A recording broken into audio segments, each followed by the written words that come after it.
langkah-langkah pembelajaran 1, 2, 3, 4, 5. Yang mana urutan pembelajaran berbasis masalah. Nah, kalau ada seperti ini, nanyakan urutan, maka teman-teman hanya memastikan yang mana urutan pertama. Ya, nah karena ini adalah pembelajaran berbasis masalah, maka kegiatan yang pertama adalah orientasi peserta didik kepada masalah. Ya, jadi ini yang pertama, nomor 3. Maka jawabannya adalah 3 ini sama ini. Jadi antara C dan D. Jadi teman-teman nggak usah lihat A, nggak usah lihat B, nggak usah lihat E, nggak usah lihat. Ya, antara C dan D. Setelah orientasi, langkah berikutnya apa? Ya, tinggal teman-teman memilih antara 2 dan 1. Setelah orientasi, yang mana duluan mengorganisasi peserta didik atau membimbing penyelidikan? Tentunya ini yang nomor 2 ya. Nah, maka ini 1. Nggak ada pilihan lagi, pasti yang ini yang benar. Ini pasti salah. Gitu teman-teman ya. Yang selanjutnya nggak usah dibaca. Teman-teman sudah dapat shaping waktu berkaitan dengan pengerjaan soal UP. Gitu. Itu trik pertama. Berikutnya teman-teman, nomor 66, misalkan begini, pada tahap pembelajaran berbasis masalah, kegiatan pertama itu adalah orientasi peserta didik kepada masalah. Yang paling tepat dilakukan oleh guru yang mana? Dalam pembelajaran berbasis masalah, orientasi peserta didik kepada masalah, itu biasanya guru menayangkan video pembelajaran, ya, video bencana, ya, ataukah berita di TV, koran ataupun media massa berkaitan dengan permasalahan yang terkait dengan materi yang akan dibahas. Ya, jadi di antara ini yang terkait dengan orientasi adalah yang ini, ya, menayangkan video. Nah, itu ya, itu kata kuncinya. Berikutnya yang ketiga, untuk pembelajaran berbasis proyek. Sekali lagi, ini ada nomor ya, 1, 2, 3, 4, 5, 6, kemudian yang mana urutan yang benar. Nah, di sini nomor 1 semua ya, berarti sudah nomor 1 yang pertama ya, ini 1. Ya, tinggal teman-teman memilih 2 ataukah 3 yang duluan. Setelah penentuan pertanyaan, yang mana duluan mendesain perencanaan proyek, ataukah menyusun jadwal.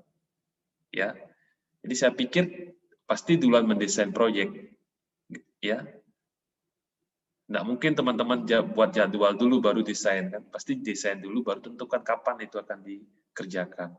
Berarti tinggal pilihannya adalah B, C, D. Yang nomor A itu sudah nggak mungkin. Nah, gitu teman-teman ya.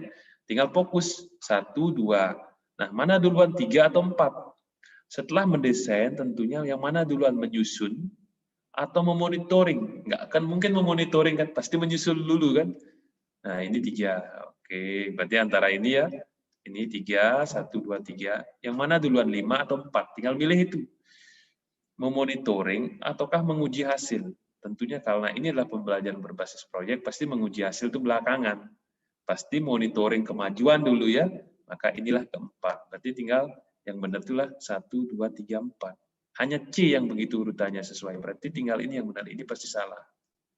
Jadi teman-teman nggak usah lagi lanjutin baca soalnya. Saya yakin kan teman-teman pasti benar. Berikutnya, ini ada soal. Ini KD adalah membuat karya seni rupa daerah. Ya. Model pembelajaran apa yang paling tepat? Nah, saya pikir di sini semua model pembelajaran itu tepat. Tinggal yang mana yang paling tepat. Jadi begitu, ya. Di soal pedagogik ini teman-teman diajak untuk menganalisis. Jadi kata kuncinya adalah ini, membuat karya. Kalau membuat karya, saya paling pas, teman-teman akan menerapkan pembelajaran berbasis proyek. Itu ya, nah gitu. Kalau ini mungkin tepat, yang lainnya tepat juga, tapi kalau membuat karya, saya ajak anak-anak akan bagaimana dia belajar berbasis proyek. Berikutnya,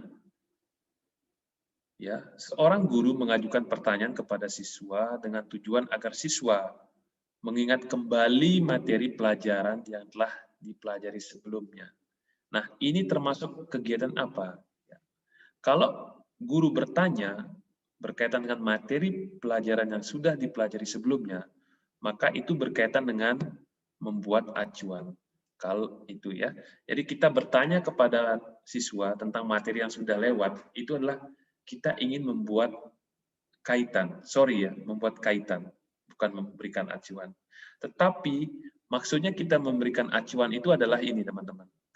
Ya, menyampaikan tujuan atau kegiatan yang akan dilakukan itu acuan.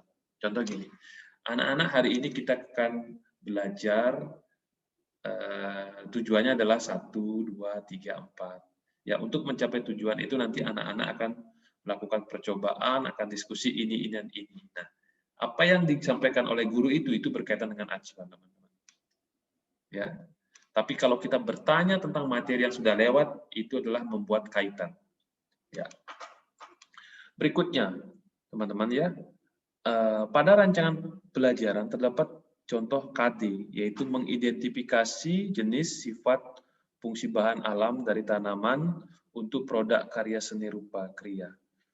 Indikator pada tingkatan mencipta yang mana ini ya? Jadi yang mana indikator mencipta? Teman-teman hanya pegang kata kunci. Membedakan? Enggak. Ya. Mengelompokkan? Tidak juga. Menjelaskan? C2. Menyebutkan juga tidak, teman-teman. Ya. Ini membuat. Nah, ini pasti tidak C jawabannya. Tidak usah teman-teman repot. Yang belakangnya itu enggak usah dibaca soalnya. Ya. Kecuali si pembuat soal itu pinter. Artinya gini, yang C membuat, yang D juga membuat. Tetapi yang dibuat itu berbeda. Bukan karya seni, tetapi yang dibuat itu adalah laporan. Nah, nggak cocok kan kalau teman-teman pikirnya kata membuat aja, mungkin belakangnya nggak pas. Gitu. Tapi kalau seperti ini cuma ada satu kata membuat, saya yakin jawabannya adalah C. Berikutnya, ini adalah pembelajaran digital. Ya, pembelajaran digital. Ya, kata kuncinya di sini adalah pembelajaran digital.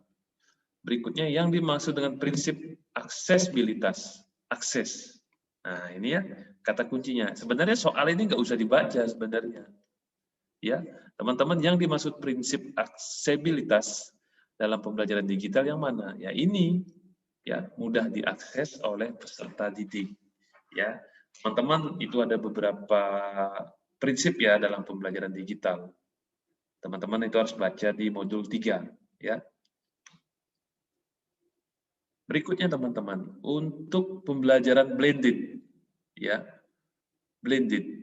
Di sini yang ditanyakan adalah yang merupakan alasan guru memilih pembelajaran blended, ya. Apakah yang A, B, C, D, sama E?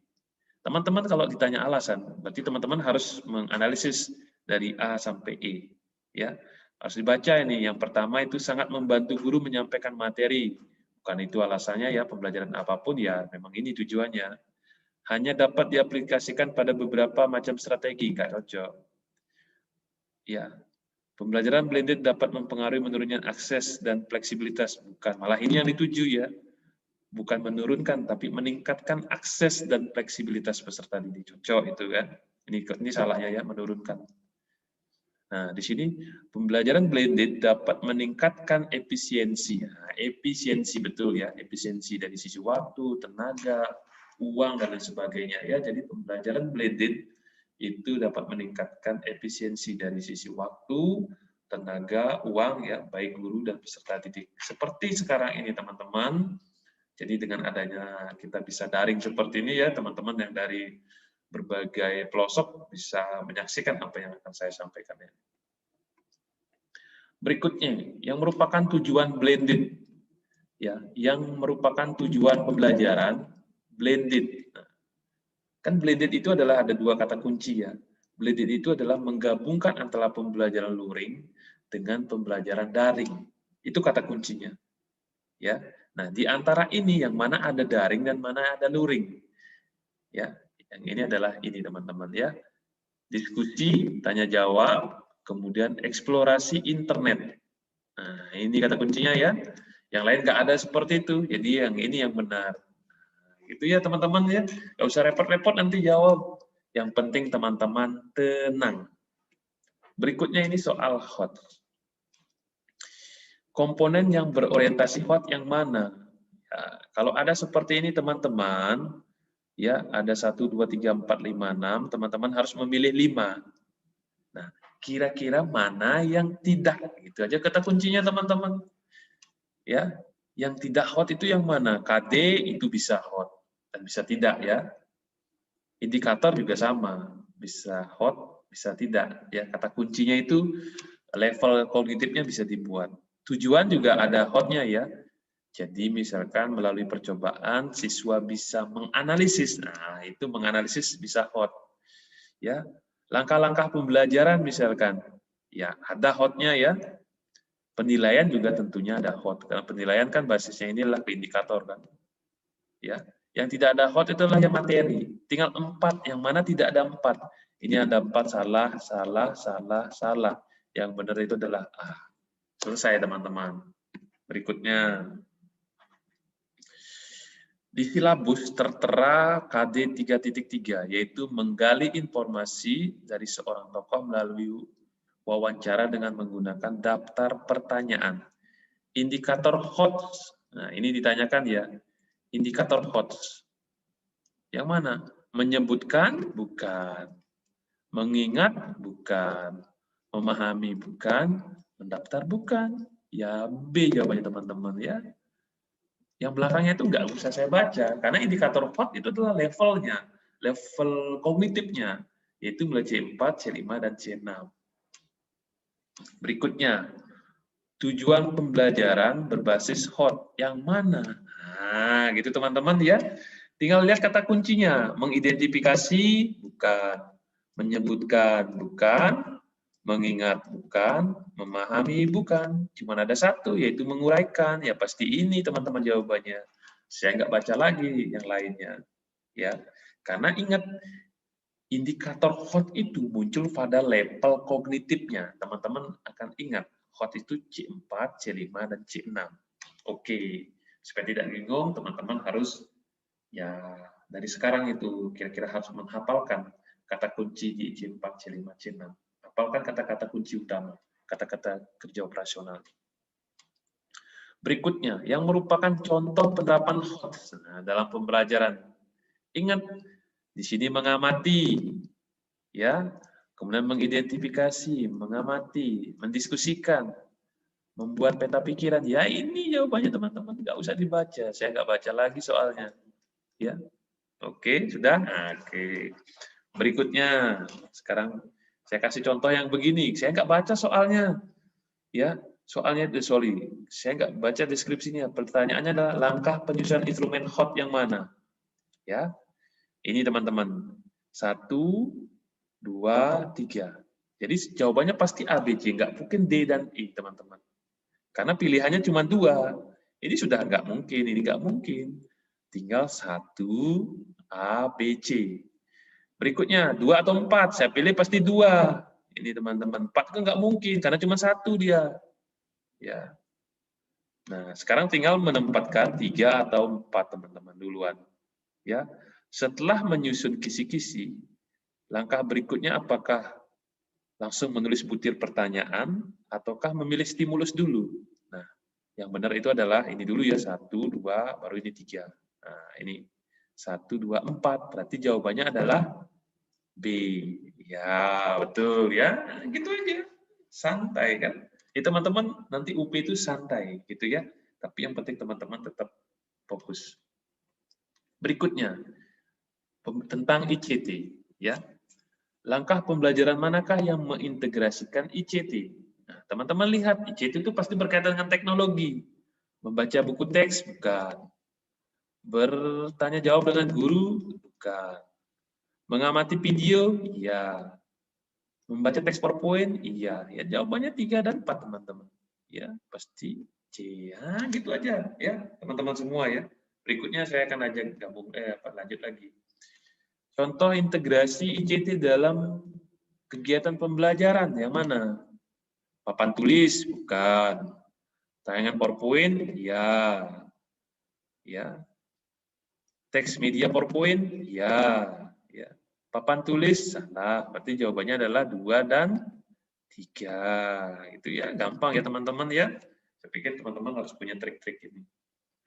Berikutnya, ini tentang penerapan pendidikan karakter. Ya, PPK, ya integritas, kemandirian, dan lain sebagainya. Contoh penerapan unsur PPK. Jadi teman-teman harus tinjau nih, sikap kemandirian, menerapkan aturan. Ini kan disiplin ya. Nah, itu jadi tinggal 2 dan 3. Gampang ya teman-teman ya. Saya percepat ya. Sekarang ini. Yang mana yang sesuai dengan 4C ya. Ini komponen 4C, teman-teman harus lihat STEM. Kemudian ada PPK. Yang mana ya? Ini teman-teman ya, berkolaborasi, berkomunikasi, kritis ya. Ini adalah 4C ya. Project ini adalah STEM. Projectnya STEM ya, teman-teman ya. Ini STEM. Ya, nah, STEM dulu, setelah itu ada STEAM ya, ada A-nya lagi. Ya, kemudian jujur, peduli, bertanggung jawab ini adalah ya PPK. Gitu teman-teman. Jadi teman-teman kalau ada pertanyaan sesuai dengan 4C, berarti teman-teman 4C itu ya. Kemudian PPK itu adalah kemandirian, jujur, disiplin gitu ya. Step-nya itu adalah project based, problem based atau yang lain. Gampang kan? Berikutnya tujuan pembelajaran teman-teman. Ini paling gampang ini A, B, C, D ya. A, B, C, D. Yang mana itu? Nah, tinggal teman-teman lihat, harus dibaca ini satu-satu. Yang paling benar itu adalah ini ya teman-teman. Jangan kebalik, ingat. Yang namanya A itu adalah audien. Yang namanya D, degree, itulah levelnya. Sedangkan yang namanya C dan B ini teman-teman kadang terbalik. Yang namanya behavior itu adalah ya tingkah laku atau apa yang diharapkan terjadi pada anak-anak setelah dia belajar. Nah, setelah belajar, siswa dapat menentukan gas polutan yang menyebabkan pencemaran. Inilah B. B ini nanti itu adalah indikator. Ya, teman-teman, ini menentukan gas polutan yang menyebabkan pencemaran udara. Sedangkan yang namanya kondisi itu adalah kegiatan yang dilakukan untuk mencapai B. Berarti ini ya. Melalui kegiatan pemecahan masalah, ini adalah C, condition. Nah, tinggal jawabannya A, teman-teman. Gampang kan? Berikutnya tentang penilaian. Ya, guru melakukan penilaian terhadap perilaku. Perilaku yang mana? Yang namanya tes hasil belajar, ya kognitif, salah. Wawancara, itu hanya menggali informasi, salah. Kuesioner ini adalah persepsi, teman-teman. Tes tulis ini adalah kognitif, salah juga. Maka perilaku dilakukan dengan pedoman observasi ya. Yang mana perilakunya baik, kurang baik, atau sopan, tidak sopan. Gitu ya, teman-teman ya. Berikutnya. Ya, di sini nomor 13, siswa diminta untuk mendemonstrasikan tugas belajar. Kata kuncinya adalah ini ya, mendemonstrasikan. Dinilai dengan apa? Penilaian diri, bukan. Itu teman-teman ya. Penilaian portofolio itulah kumpulan. Bukan juga. Project harusnya anak-anak diajak untuk membuat sesuatu kan. Kemudian penilaian antar teman juga tidak. Ya, penilaian kinerja. Jadi penilaian kinerja inilah penilaian performance. Ya. Ini mendemonstrasikan, ya, mencoba gitu ya. Itu adalah penilaian kinerja. Itu aja teman-teman, nggak usah baca semua soalnya. Berikutnya, saya akan mengajak teman-teman, ini adalah guru meminta siswa untuk ini melakukan demonstrasi tugas. Ya, mendemonstrasikan ya. Udah. Instrumen mana yang paling cocok untuk merekam hasil belajar tersebut? Ya, anak-anak itu mendemonstrasikan misalkan nari. Ya, gitu ya. Apa yang dipakai menilai ini? Mencontohkan? Nggak cocok. Ini adalah kognitif ya. Jawaban pilihan ganda kognitif, benar salah juga kognitif semua ini teman-teman. Ya, jawabannya yang mana? Hanya E yang tersisa teman-teman. Daftar cek. Ya, gini ya. Mendemonstrasikan tugas itu apakah misalkan gerakan tangannya gimana, gerakan kakinya gimana, mimiknya gimana, ekspresinya gimana. Kita checklist. Oh, ini sudah, ini belum, ini belum. Itu namanya daftar cek atau checklist. Oke. Berikutnya ada penilaian tentang dalam menyusun soal tes pilihan ganda. Apa yang harus dilakukan? Nah, ingat sekali lagi, untuk kasus-kasus seperti ini, berarti teman-teman harus baca dulu A, B, C, D, E. Ini nggak cocok, ya, nggak pas ya. Jadi yang paling dijadikan dasar untuk menyusun tes itu adalah apa? Soal harus sesuai dengan indikator, gitu kan? Jadi kalau kita nggak melihat indikator, teman-teman nanti membuat penilaian itu bisa lagi nggak cocok kalau berfokus pada materi, bisa jadi materi yang berikutnya dilakukan penilaian, padahal itu nggak sesuai dengan indikator. Ya, ini jadi ya teman-teman. Oke, itu teman-teman semua ya. Jadi cukup gampang kan? Saya pikir ya, sekali lagi teman-teman harus berlatih bagaimana menjawab soal-soal seperti ini. Jadi nggak usah, karena soal pedagogi itu kadang soalnya terlalu panjang. Jadi teman-teman harus bisa teliti. Tetapi untuk itu teman-teman harus latihan, gitu ya. Ya, teman-teman semua, begitu dulu untuk hari ini saya berbagi. Mudah-mudahan ini bermanfaat bagi teman-teman semua, dan saya berharap teman-teman jaga kondisi, tetap sehat, terhindar dari COVID.